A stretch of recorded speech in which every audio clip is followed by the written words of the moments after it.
Hello there. It's your girl Valerie Mason Chase again. And guess what? We have the Cookie Man with us tonight again, 2 weeks in a row. All right now. But listen, don't get too used to it. Uh, don't get too used to it. First of all, we won't be here next week. Uh, Boo, hiss, boo, because it is Super Bowl Sunday. That's I'm right. not a fan of Super Bowl. I'm not a fan of football. I'm actually not a fan of any sport whatsoever. Hey, Miss Ollie, thank you for tuning in. I appreciate you, Miss Ollie. You are such a regular viewer. I really do appreciate you taking the time to be here with us tonight. So before I introduce our topic, honey, I want to say something about this month, February, which happens to be Black History Month. Black History Month. Well, that's why yes, that's why we got our prints on tonight. Okay. But anywho, in all seriousness, here's what I want to say about Black History Month. I know that there are some who think that it's not necessary. Well, why is there a month set aside for just studying the history of Black people? And I can't speak for anyone else other than myself. But when I was in school and I had an American history class or social studies class, specifically American history, we were pretty much absent in the teaching of American history. Now, we showed up as slaves in American history as if we just fell from the sky and one day, wow, here's all these Black people in the United States who were slaves. Then it would jump from slavery to when, baby? The 50s and the 60s. Okay. Talking about civil rights. Civil rights. Sure, there's always Martin Luther King. Yes, I get that. But what about before we became slaves? What about the period between slavery and the 1960s? What about the time from the 60s up until the present time? So from my perspective, that alone is reason enough to have, first of all, if there was real inclusion there in the teaching of the history of the United States of America, if there were real inclusion of Black people, of Hispanic people, of Asian people, of Pacific Islanders, and especially about the indigenous people, if there were real inclusion, we wouldn't need a month. We wouldn't need it. We wouldn't need a Hispanic Heritage Month. We wouldn't need a Pacific Islanders Month if there were real inclusion in teaching the history, the real and true history of all of the peoples of the United States of America. So that, honey, is why I am in favor of Black History Month. Should there be a need for it? No. Is there a need for it? Absolutely, absolutely. What do you say? What are your thoughts on that? It's funny because we had a conversation recently where I forgot what we was talking about. It had to do with history and how history. Oh, we was watching a show last night. The 688. 688, and I, unbeknownst, I hadn't. You had never heard of 688. Never heard it. Now at my age, things like that I should be looking into myself. But growing up, there's so many things with whitewashed. Didn't want to talk about. Didn't want us to know of the great things that we had already contributed to this country. Absolutely. And I have to say, I was reluctant at first to watch the 688 because movies like that, I already know some of what's going to be shown in the movie. And I know that it's a trigger for me. And I don't like feeling that way. But I watched it and I came away with this. No matter how many obstacles are placed in front of us as people of color, no matter how much intentional sabotage there is for people of color, and not just Black people, I'm talking about all people of color, no matter how much intentional sabotage there is, we still manage to rise. We still manage to thrive. And so that instead of it having the usual reaction in me, I had an opposite reaction because it gave me hope. Because if those women in the 688 in the 1940s, in those conditions, can thrive and overcome all of the obstacles and intentional sabotage, so can we. So that's that. So now I'm going to talk about our topic for tonight, babe. You sure? I'm sure. Okay. So our topic for tonight, we want to look at different categories of dating and relationships and stages and what it's called and what's all involved in each of them. You know, there's courting, there's dating. Courting is kind of a lost art, but it is such a thing as courting. There's dating. There's being in a relationship. There's being in an exclusive relationship. There's being in a committed relationship, and those things are not the same. Wait. You said being in a relationship, okay, being in an exclusive relationship, right. And being in a committed relationship. They sound like they're the same. They're not the same.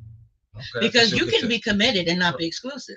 Oh, you can be exclusive and not be committed. Okay, we're gonna talk some more about that as we go on, and I'm gonna tell you what led to me wanting to have this particular conversation, this particular topic. I was talking to a friend of ours, and this individual was talking about they weren't dating anyone. They were just kind of in situationships that involved sexual intimacy, just a sexual relationship. And I said, okay. But then this person went on to say that they took them out on a date and they went to this place and they went out to dinner and they went to hither and yon. And I said, but wait a minute. That's not just a sexual relationship. You're actually dating this individual. Oh, no, I'm not dating. But you're going out on dates with this person. Now, you are engaged in sexual intimacy with them, but that doesn't mean that you are not dating. So, yeah, we kind of went back and forth on that. So that's my take on it. What's your take, babe? I don't know. Until that situation came up, I always wondered the same thing. Okay, you're courting. What's courting? No, you're dating. Courting is different. I know, but okay, if I'm right, the difference I think for me is if I'm taking you places, going on spending dates. time, that's dating. If I'm just coming over at midnight or something like that, that's a booty call. That's a relationship with no expectation. Right. Shouldn't be. But if we haven't talked about situation, there might be some expectation, unfortunately. Yeah, but that's unfortunate. That is unfortunate on the part of the one who now starts to develop expectations, because you can be in a purely sexual relationship with someone for 6 months, a year, 2 years, 3 years, 5 years, and y'all don't never go nowhere. He just come over your place, you just go over his place, or maybe you meet at a hotel or something, and you just engage in sexual intercourse. That is purely a sexual relationship. And so now 1 to 2 people have engaged in that manner, and if they want to start dating now and going out on dates, then you gotta start having some conversations about, now, what does this look like now? Okay. And I want to talk a little bit at first about what are some of the key differences between courting and dating, because courting is a lost art.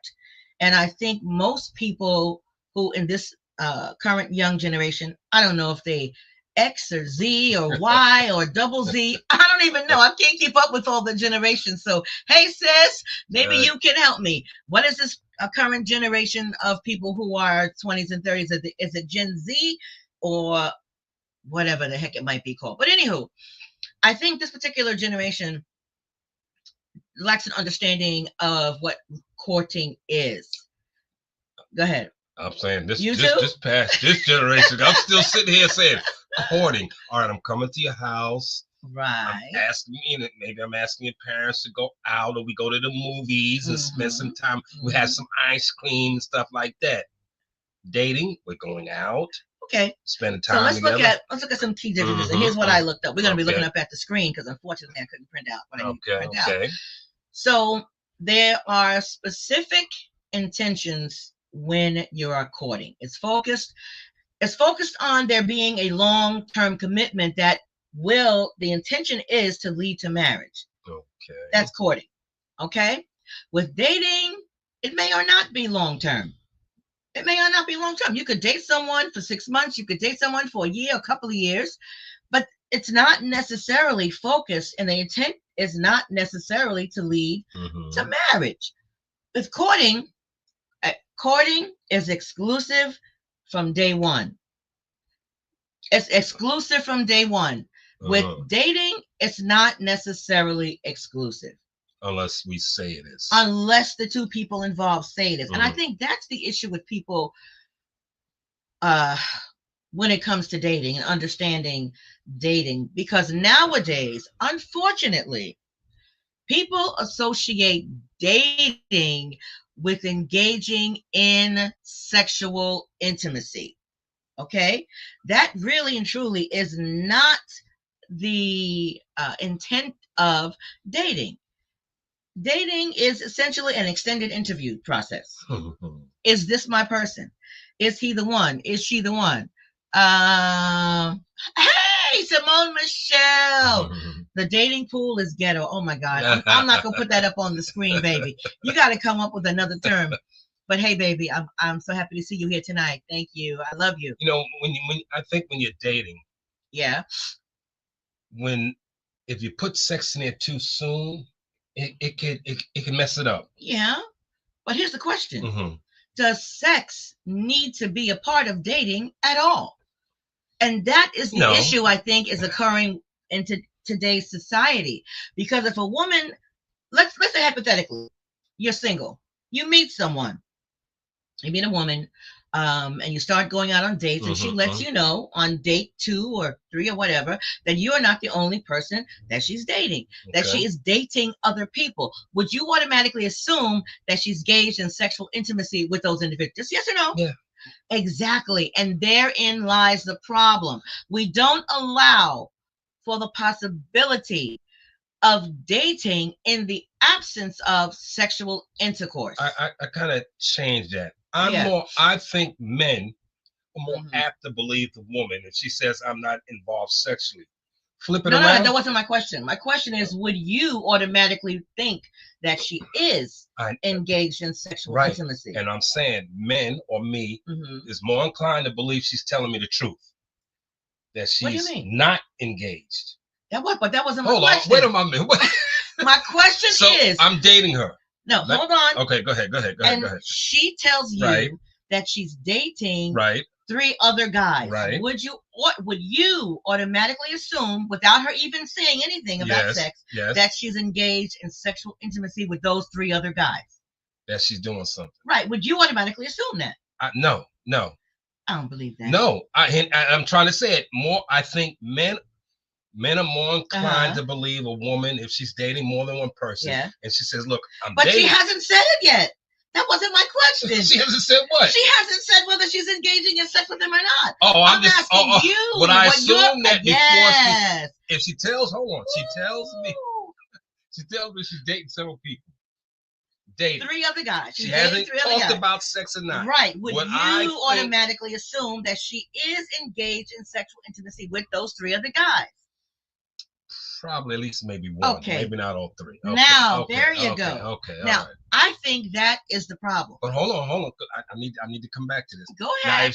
Now, I think if a woman tells a man she's not engaged, even though she's dating 3, she's not. I think men are more inclined to believe her than the women, believing a man saying that. Now that I agree with you. Okay. I agree with you, but I do think that most men, regardless of what the woman says, is going to think that she is engaged in sexual intimacy with the 3 other guys. Okay. Because most men, if a woman goes out on a date with them and they say, well, you know what? I'm just dating. I'm not in any relationship, and there are 3 or 4 other guys that I'm seeing. He gonna think she a straight up hoe. That's what he gonna think. And from my perspective, I think that is unfair and unfortunate that we in this society don't allow for the possibility of dating without sexual intercourse or sexual intimacy being a part of it. And we should allow for that, because the dating process is an extended interview. I don't know if there's a potential for us to be in a long-term committed and exclusive relationship unless and until I start to date you. And I might have another guy over here. I'm interviewing him as well, but there's no sexual intercourse involved. Why can we as a society not allow for that to be a possibility? So then I have to ask you this. Yeah. We're not in it committed anything. We're dating. We're interviewing. Right. Why do I need to tell you I went on other job interviews? Well, you don't have to. But I think that is the fair and honest and upright thing to do. But because otherwise, in the absence of that, the other person can think they are the only one, and they need to know that they're not. And just like you said, unfortunately, if I tell you that I'm dating other people, you're going to assume I'm having sex with them. A guy, We'll see a guy. Okay, whoever is going to believe that, and that can mess up the dating aspect of it. I don't agree, because now you're so focused. Okay, well, when he leaves me, I know he's going to sleep with so and so. No, but here's the thing. Yeah, okay. What that can do is allow the woman in question, if she believes that he is engaged sexually with the other woman, to make an informed decision to either not engage with him that way. Miss Ollie says she disagrees. Tell me what you disagree with, Miss Ollie, because I'm not sure. Miss Ollie says she disagrees. So talk to me, Miss Ollie. Just put in the chat what you disagree with. I think the woman can now make an informed decision. Well, he's seeing 3 other women. He says he's not having sex with any of them. And you're not going to believe it. Let me finish. If I don't believe it, then I have to behave in a way that allows me to protect myself. I'm not, if I do engage with him sexually, it definitely will not be unprotected. Okay. Or you can make a decision to not engage sexually at all. Okay. Simone said she's agrees with Uncle Frankie. I hear you, Momo. I'm still sitting here struggling internally. With what? Again, because of the assumption people are going to take once they find out you're dating. Now, once I believe that you, first of all, you told me you are, now I'm going to assume things that can get in the way of me focus on dating you. But see, that's the problem. No one should be making assumptions beyond the information they are given. Well, then maybe you keep to yourself. But why would I? Until such, because the reasons I stated. You tell me you're dating 3 other dudes. Right. I'm gonna be, oh damn. She said she was out last week with this guy. Exactly. Or I think more so the woman. Once she find out I'm dating more, she's gonna look at me differently. I'm not so sure. Call me all kinds of dogs and everything else. 3. But that's not. I don't think that's doggish behavior. If you are honest up front, and sex messes up everything. It clouds up everything. That's what I said earlier. Once you introduce it in there. But that's what I'm saying. Allow for the possibility of dating without there being sexual intimacy involved. Why can we not allow for that possibility? So hey, Ham. Yeah, unfortunately, Val. Yeah. That's our society that we live in. Control of the things that even if we're told, listen, yes, I'm dating you and 2 others, but there's no sex involved. Right. Our mind is not going to hear that. It's not going to compute that. They're going to believe. Right. And I guess, like you said, because of societal behavior, it's going to believe that. Right. Now, maybe when our grandparents were dating, it was more believe, okay, I'm courting. What they say, courting. It was courting. And they probably would more inclined to believe that he or she's not having sex. Well, anyway, we're going to agree to disagree. Hello. Because I think we should allow for that possibility. Okay. Now, in today's society, more often than not, when people are dating, are they engaged in sexual intercourse? Probably yes. Probably yes. Some on the first date, some on the next week, some on the next month, some 4 or 5 months from now. But wait until we're married before sex. Now, if people actually did that, Miss Ollie, dating and courting, there wouldn't even be a question. It would not even be a question if everyone involved said, wait until you get married, or at the very least, wait until you are engaged before you engage. Oh, engage, you said. Okay. Yeah, before you engage in sexual intimacy. then we wouldn't be having all these issues, at least from my perspective. So looking at courting versus dating, courting is more formal and intentional. As I said before, dating is flexible and it's very informal. Family is involved very often with courting. Sometimes family will introduce the couple one to the other for the purpose of courting. With dating, you don't introduce JoJo to your mama until you are in, at the very least, in a relationship, and you have moved from dating to a relationship. So put a tag on us. Obviously, I met you in the club. You was a wild thing, whatever. You was the wild one. But I'm kind of laughing because I'm looking at many of the times I came over and what we did. With one scene, I was courting. You know, I walk with you and your sister to the park. We're holding hands. We're walking the dog with us and all that kind of stuff. Was that dating or courting? Met your mama. Met my mama. Early on. Early on, we did. Well, I think we might be an anomaly. Even though I didn't get a chance to tell her that I might have met someone else. But tell that story. But I was joking and said, hey, you know. Well, tell it from the beginning. Well, you had come to see me, and I think I had said to you, well, listen, my other friend is coming over. Right. Because at that point, we hadn't communicated we're in an exclusive, committed relationship. Right. But once Missy over here knew I had another friend coming over, she hightail out of there. I don't want to be bothered. No, hold on. Now let me tell the real story. Oh boy. Okay.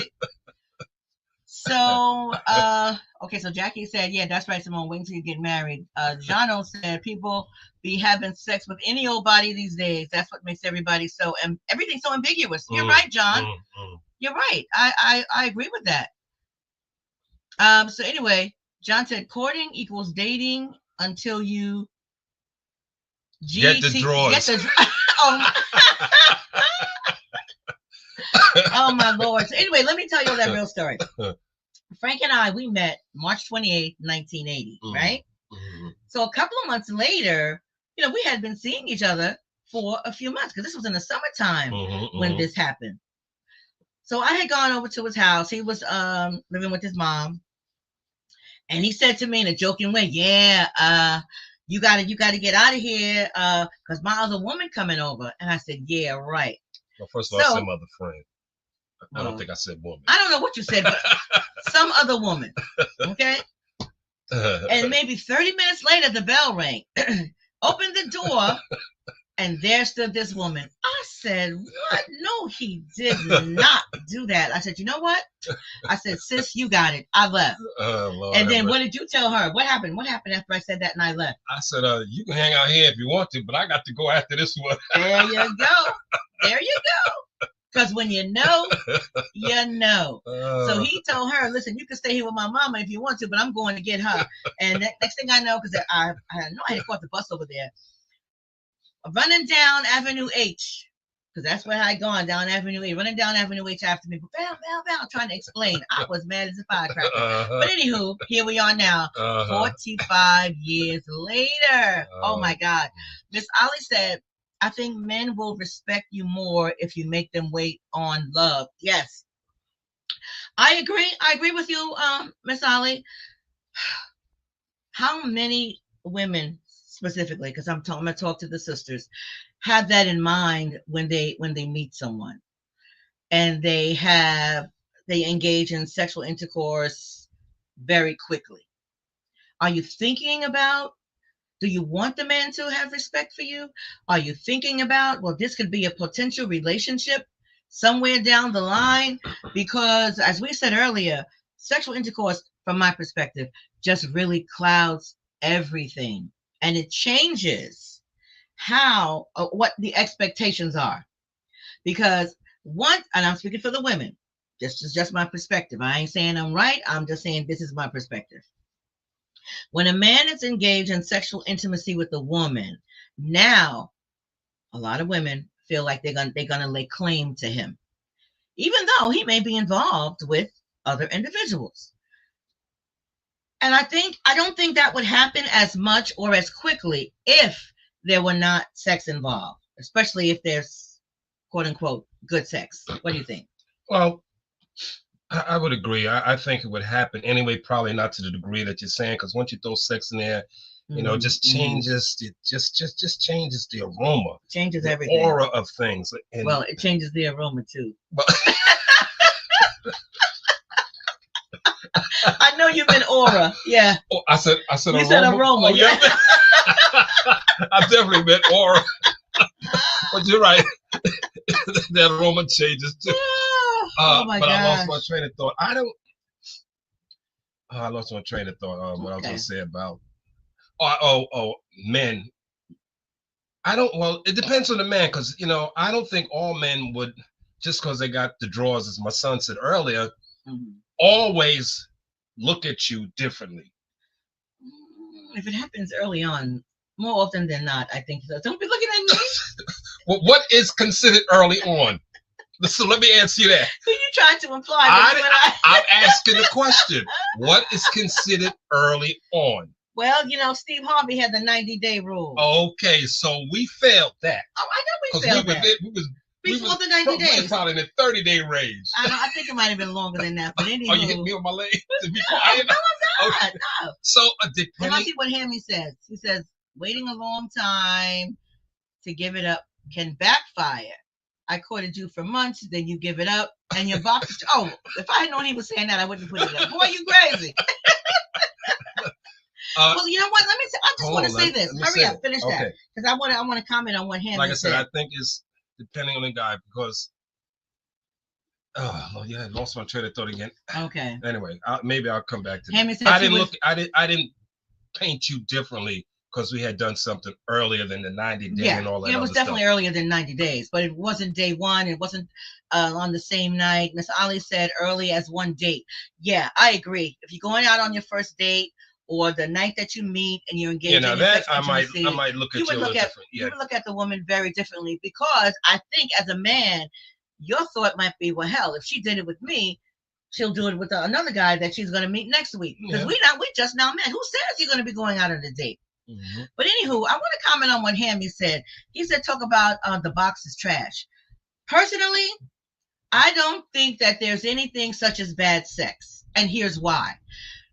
Because if you're going to be engaged in sexual intimacy with a regular partner, you may need to teach your partner what pleases you, what feels good to you, so that it can be an enjoyable experience for both individuals. If you have sexual intercourse with someone on a regular basis and it's not enjoyable, and you are not communicating openly with that person to tell them, wow, I prefer this over that, or I like this and not that, how can you expect that individual to know?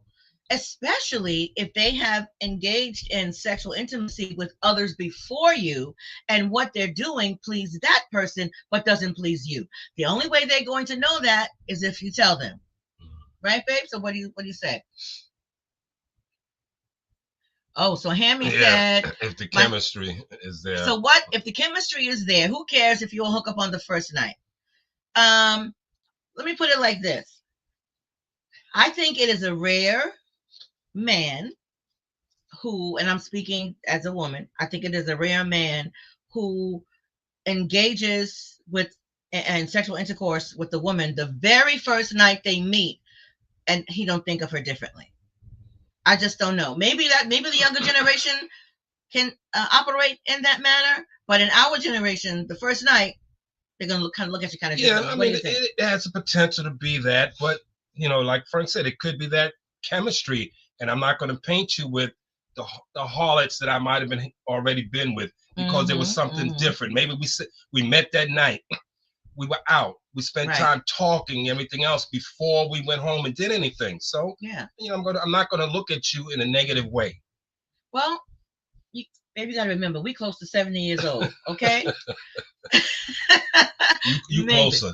Just a little bit. Only by 15 months. Hello. So Miss Ollie said, yeah, we're supposed to enjoy and teach each other. That's the only way your partner can know. Your partner can't know what you like if you don't tell them. Miss D said, She said men don't really want to court and take you out and spend money on dating. They expect sex in return for spending money. Oh, now that's another good point. And let me ask you, and I want to ask Hemi and John, because they're younger. From your experience, do men expect sexual intercourse if they spend a certain amount of money on a woman for a date? Do men expect it? Yeah. Probably so. Should we? No. And I think if you, for lack of a better term, if you play that card that you don't expect it, it's liable to happen, and more enjoyable a lot sooner than if you expecting a lot of stuff. That's my answer. I think we do expect it. Yeah. But that thing about dating, maybe I forget who put it up there. I think Miss Holly. About dating. Miss D. And men are going, we're dating, but men are spending money. I think it should be mutual. We're dating. It shouldn't be about me. I think on the first date, the first one, okay, it's a given. I'm asking you out. Right. If you're asking me out, you cover it. And then I think that those two individuals, if they have a second date and third date and continue to date, can talk about, well, either we'll go Dutch, or sometimes you cover, sometimes I cover. I don't think that it's fair to expect the man to pay every single time you go out on a date for a couple that is dating on a regular basis. I don't think that's fair. To eliminate that assumption, we're going on a date. Maybe we talk about going Dutch, so no one is. Right. So the guy is not, well, if I take you out and I spend this money, I should get the draws. No, if we go Dutch. That hopefully eliminates that thought process. But men, it should. But men get stuck. But you can also talk about taking turns. Sure. Sometimes you pay, sometimes I pay, sometimes we go Dutch. And I think that eliminates, like you said, that expectation. So John said, I wouldn't expect it on a first date, but if I'm dropping $100 on a date after a few dates, oh my goodness, it's time to give up the goods. You know what? I ain't raised the boys like that. Just so y'all know. And I don't know what their daddy taught them. But they didn't get that from their mama. They didn't get that from Well, he talking about $100. He didn't get that from me either. That's true. Because we went to Sizzlers. Remember Sizzlers? Well, Red Lobster or something. That's funny. Yes. So now, let's say you've been dating for a while and you're going to now shift into having a relationship. Okay. What does that look like? When do you decide? When does that happen? When you shift from dating to being in a relationship? What say you? I'm not sure. That looks different for each individual, for the people involved and just people in general. But I think sometimes the behaviors help to indicate when we're going to shift. We're talking. I know I'm not seeing no one else. Yeah. You know you're not seeing anyone else. Yeah. We're spending a lot of time with each other. We like each other's company. Yeah. So to eliminate, like I said, now at that point we have to say, you know what? Hey, Val, we've been spending a lot of time. I'm not seeing anyone. You know what? Neither am I. Maybe we need to shift this into a more and take it to a next level, as the young folks say. Committed relationship. Okay. Now, just because you're moving from dating to a relationship doesn't mean that it's either committed or exclusive. Well, that needs to be part of the conversation, whether it's going to be committed or whether it's going to be exclusive, because you can have one without the other. Yeah. Okay. You keep mentioning that. Well, because let's say hypothetically, you and I are, excuse me, in this relationship. You're not seeing anyone else or having sex with anyone else. I'm not seeing anyone else or having sex with anyone else. And we've agreed that we're going to be exclusive, but we are not committing to being in a long-term relationship. We're committing to exclusivity. We've agreed on exclusivity, but we are not agreeing to be committed to each other, to be in a committed relationship. But aren't we in one once we talk about being exclusive to each other? Why isn't that committing to something? It's committing to something. Well, you are committing to being exclusive. Okay, so that's a committed relationship. Well, because if I'm talking about being exclusive to you and only you, I'm committing. I am in a committed relationship. Because if not, I'm going to be still seeing other people. Well, not necessarily. You could still be seeing other people, but you have exclusive. The sexual part is exclusive. There's exclusivity regarding the sexual part. You gonna believe that? Honey, we exclusive. I'm only having sex with you, but I'm gonna still be dating. You gonna tell me, Negro, please? Please, I don't believe that. No, that's not working. So if I'm committed to you and I'm in an exclusive relationship, that means I know everything else is put on hold. I'm not interested. I'm not talking. I'm not seeing anyone else now. And that helps us to focus on how long this is going. No one really knows. No one knows. You can't say, well, we're going to be doing this for the next 6 months. You don't know. You do it for as long as you do it. And then if it doesn't work, you ring up the phone and bring the others back in. Oh, Lord, have mercy, Jesus. So Hammy said, I think relationships happen organically. It's nice when they do, like spending most of most of the time talking on the phone or spending time together. Eventually the other people you're dealing with will fade out. Yeah, that's a great point, son. I think that absolutely will happen when you are, because if you are, there's only 24 hours in a day. There's only 7 days in a week and 28 or 31 days in a month. So if all of my time is spent focusing on one individual, I ain't got time for the other people, and they will eventually either get the message, or it's my responsibility to have a conversation with them and let them know that we're not going to be seeing each other anymore. That's the best way to go, because everyone don't get the message. Everybody don't get the message. You know, they might be that low, but if you haven't said something, they're liable to pop back up and can create issues. Because now, depending on the trust level and everything, well, why Michelle texting you at 3 o'clock in the morning? Listen, I'm sorry, I don't know. Because you didn't have that conversation. Right. So you can. Fading away is nice, but fading away is not permanent. That's true. More times than not, because something, whether it's male or female, crops back up at a wrong time, and now you have to explain why this is happening. And depending on the person, that explanation ain't always working. It might not fly. So it's best to. It might not fly. And more times than not, speaking from a man's perspective, we prefer the fade method. Yeah. Because we like to keep insurance policies going just in case something don't work. Well, that's men not have been known to do that. That's not cool. So if you're in a relationship, it's mutual agreement. There's emotions invested between the two partners involved, and it may or may not be exclusive. Emotions creep into all kind of relationships. I think that is that's a key to determine if you're going to go from dating to a relationship. I think it's key to have that conversation, exclusivity or not exclusive, because otherwise it leads to a lot of misunderstanding. Because sometimes people make assumptions. I'm dating, and it seems like we're in a relationship. We haven't had that conversation yet, and then I see you out with somebody else. You know, I might go Brooklyn on your behind. I just might. And then I might say, well, wow, he's out with somebody else. We've been seeing each other. You've been seeing it. I thought it was only me. I don't think anyone who's seeing someone else should ever be in a position of thinking or guessing or assuming. I think there should be absolute clarity. And the only way to do that is to sit down and talk about it. Unfortunately, a lot of people don't want to have those conversations. In absence of that conversation, and you shouldn't, I know you don't like, you should not assume on anything else until that conversation happens. Just enjoy the time you're spending, I guess, and don't go ballistic if you see them out with someone else. But it don't work that way. Yeah. Looking across the hall, see, we supposed to be dating. Oh, dating or in a relationship? See, that's a difference. Well, whatever. We doing whatever. I'm come up to you and say, hey, what's up, babe? Who this? Really? Well, you know something? You did that on the first night that we met. We hadn't had a date yet, and he did that.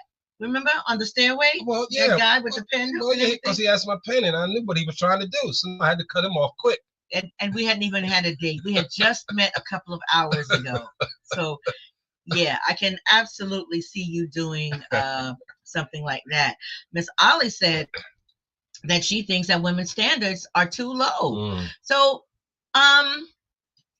I kind of agree with you, Miss Ollie. So share with me what you see as the low standards that a lot of women are setting or agreeing to in terms of getting involved with a gentleman.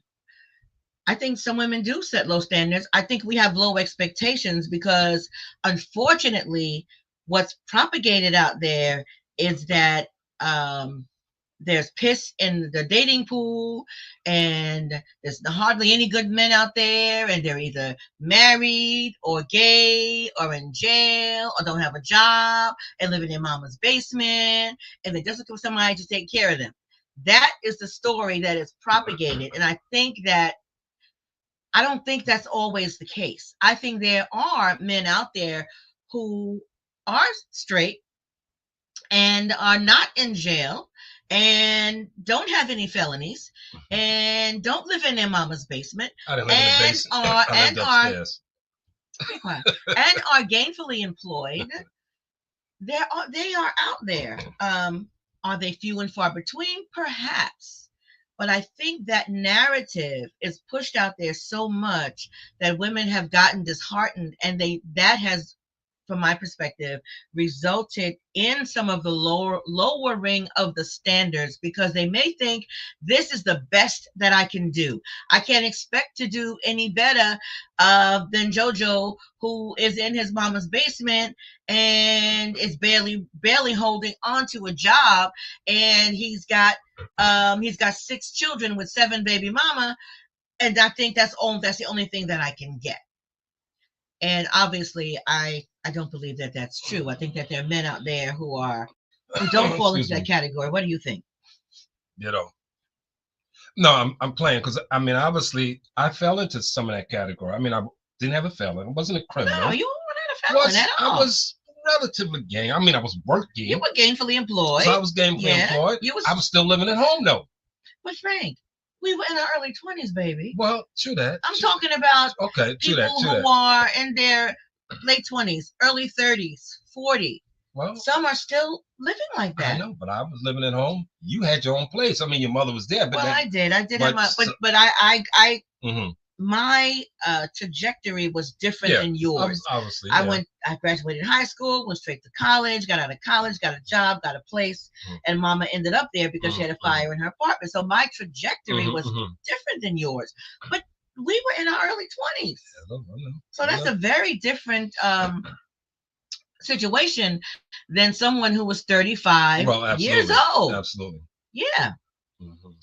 So talking about being in a relationship, and you have to clarify your intentions when you are in a relationship, and there should be. My chair keep going down. I told you I need a new chair. I'm sorry, baby. I feel like one of those what were they on the Wizard of Oz? Those little people? Munchkins. The Munchkins, yeah. My chair keep going down.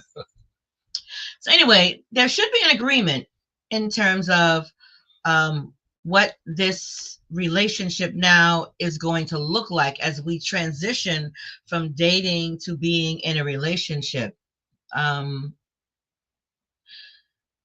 Miss Ollie says women just count on their appearance and the men don't have to work.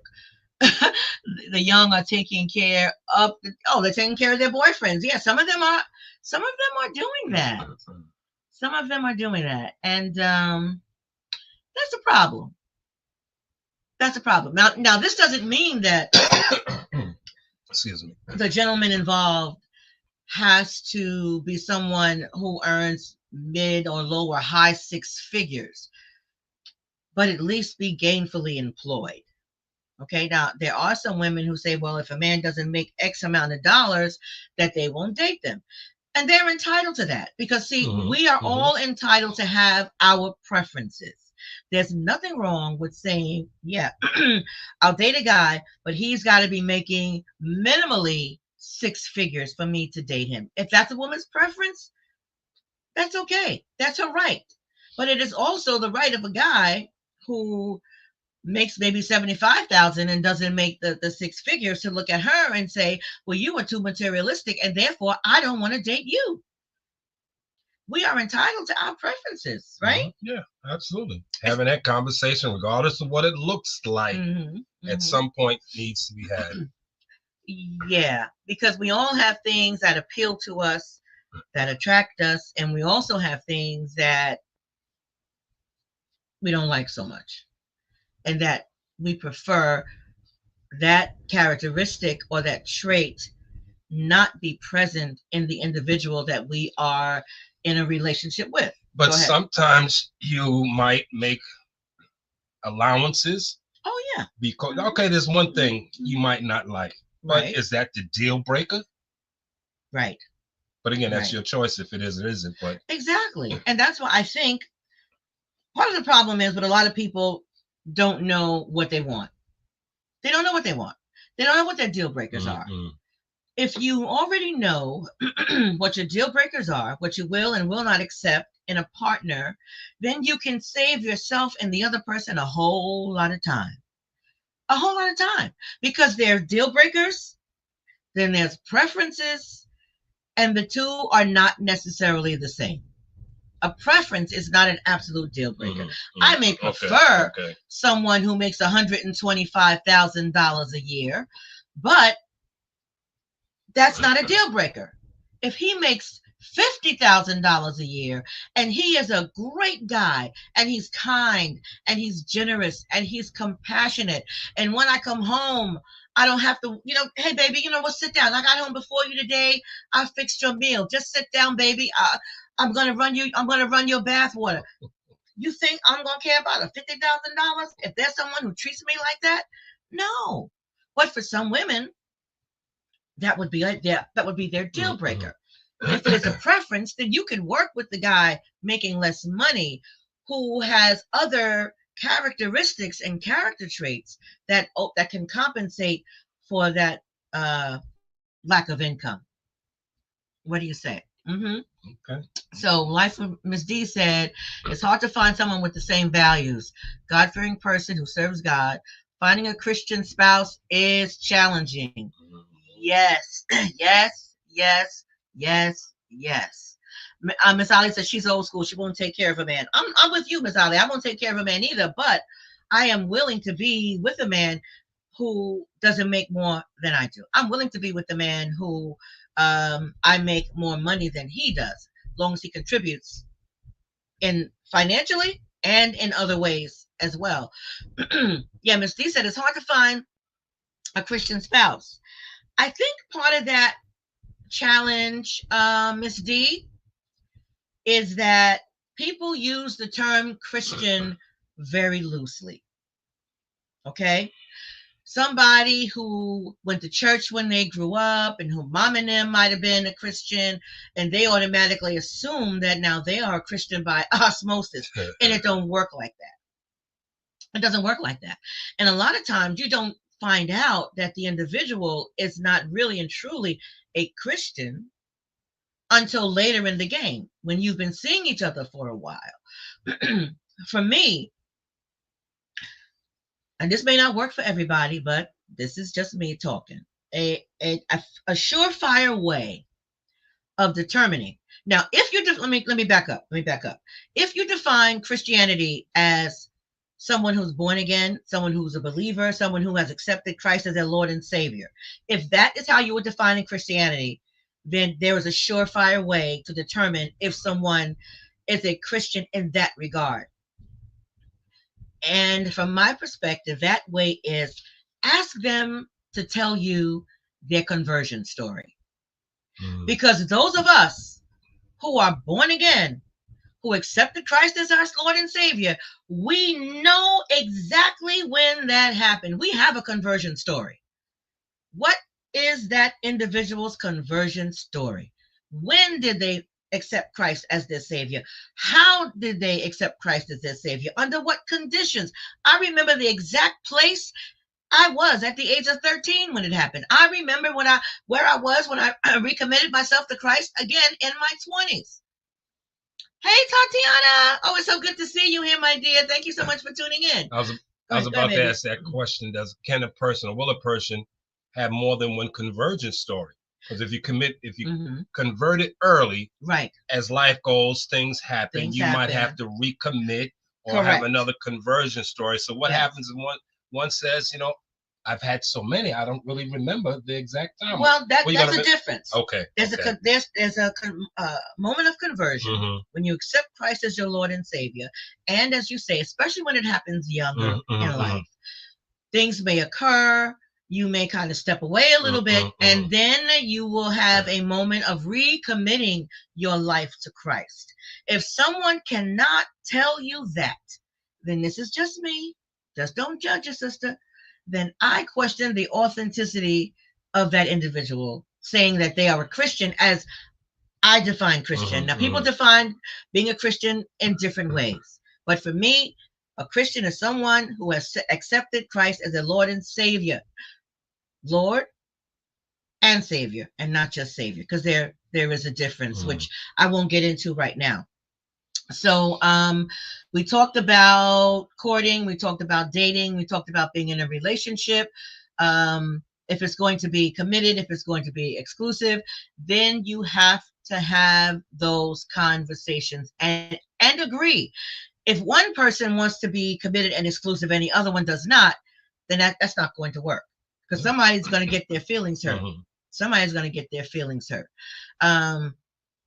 So I think that covers it, because after that, then if you stay long enough, you're going to get engaged, and you're going to get married.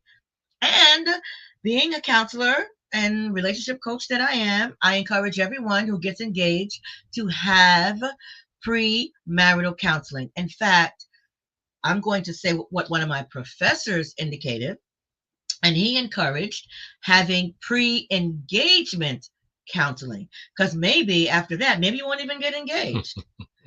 So, but definitely sit down with each other at some point, determine what our relationship is going to look like. If we are going to be exclusive, if we are going to be admitted, are there any boundaries? What are the expectations? Because without that, one person makes assumptions and the other one may not be telling the truth.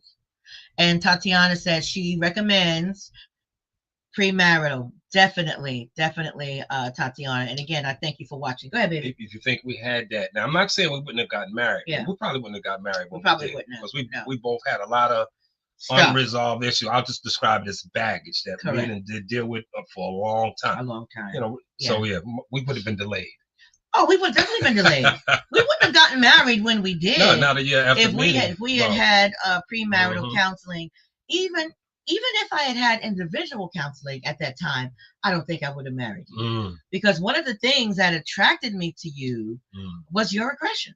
Because I felt safe with you. Right. And I felt physical safety, but I didn't think about emotional safety at that time because of, the sexual trauma and all that. It was important to feel physically safe. Right. And you did that, because I saw you open up a whole lot of cans of whoop ass when we'd be out in public somewhere.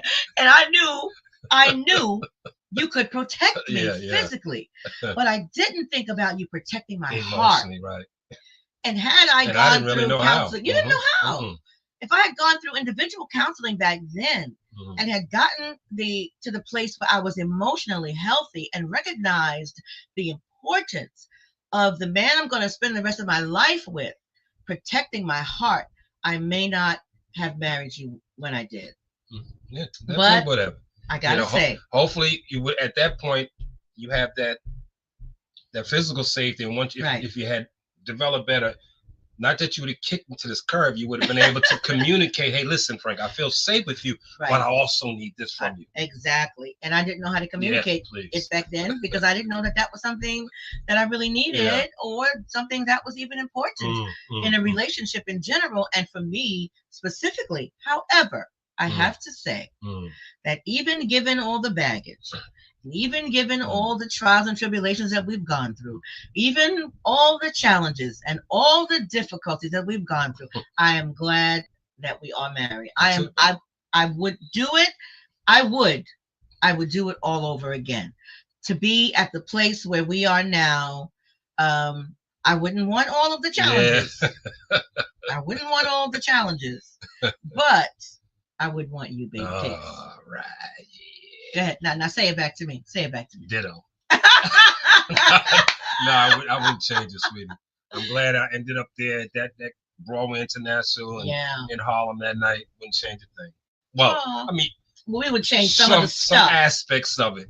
Yeah, but here's the thing.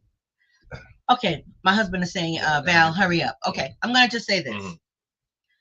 And this may sound strange to some individuals. Mm-hmm. All of that stuff we went through, it has prepared us to sit here as we are today. Correct. So it's prepared us. And there was a point at which one time I was in prayer, and I thanked God for trusting me to have gone through all of that and get to the other side, not just with my relationship with him being intact, but my relationship with you being intact.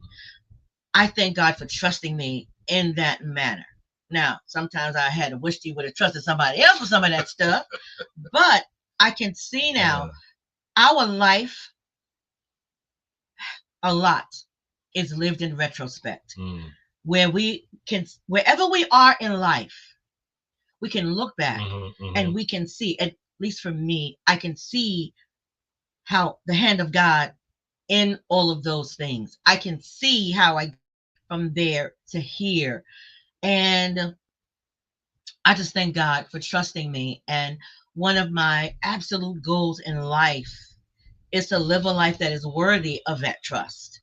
It's to live a life that is pleasing to him and that brings him honor and glory and not embarrassment. Because I've done that before and I never want to do that again. I never want to be in that position again. So, yeah, I love you too, Jackie. I love you, Hammy. I love all of y'all. So, as I said in the beginning, we won't be here next week because of Super Bowl Sunday. Yeah, everybody gonna be just listen. What? Everybody gonna be in front of those TVs. Well, listen, I already told John. And the only reason you're not, because I'll be sleeping and ready to go to work. Well, John invited us over for Super Bowl Sunday. Well, you can stay here, but I'm going. Go ahead. But this is what I said to John. I'm going to bring my tablet so that I can read my book while they're watching the game. I'm going for the company. No, I get to see my grandbabies. Maybe I'll try to sleep all day until 6 and then watch the game and go from his house to work. Exactly. I'll consider that. I'll consider that. You can definitely do that. But anywho, so next week we won't be here. The week after that, on the 16th, we're going to be talking about intimacy. Intimacy and sex. Not just sex. We're going to be talking about all types of intimacy. Physical intimacy, emotional intimacy, sexual intimacy, obviously, and even spiritual intimacy. That's important as well. So we are going to be talking about all things intimacy in 2 weeks on the 16th. I have some amazing guests here. I have one who is a sex therapist. I have another who, Frank, he's growling at me because he wants me to finish. Just give me a minute. I did 10 minutes ago. Anywho, come back on the 16th. You will not be disappointed. We're going to be talking about all things intimacy. Bring your partner with you and leave the babies at home. Leave the babies asleep. This will be really an adult conversation. Make the children go to bed. Put them in another room. There's someone who sells some stuff that we're going to be talking about. It's adult-only conversation in 2 weeks. As we used to say back in the day, be there or be square. Remember that, babe? Lord have mercy. I wouldn't even repeat that. Lord Why? You think that's corny? Oh, hell yeah. Okay. Anyway, I'll see you all in a couple of weeks. That's corny, same back channel, back time, and all that craziness. Oh. Anywho, I love you guys. I'll see you in a couple of weeks, and thank you all so much for tuning in. I appreciate you. And let me say, if you haven't already done so, please subscribe to the YouTube channel and hit that notification bell so you can be informed when we have programs coming up. You want to say goodnight to the people, night, baby? y'all. Okay. Bye.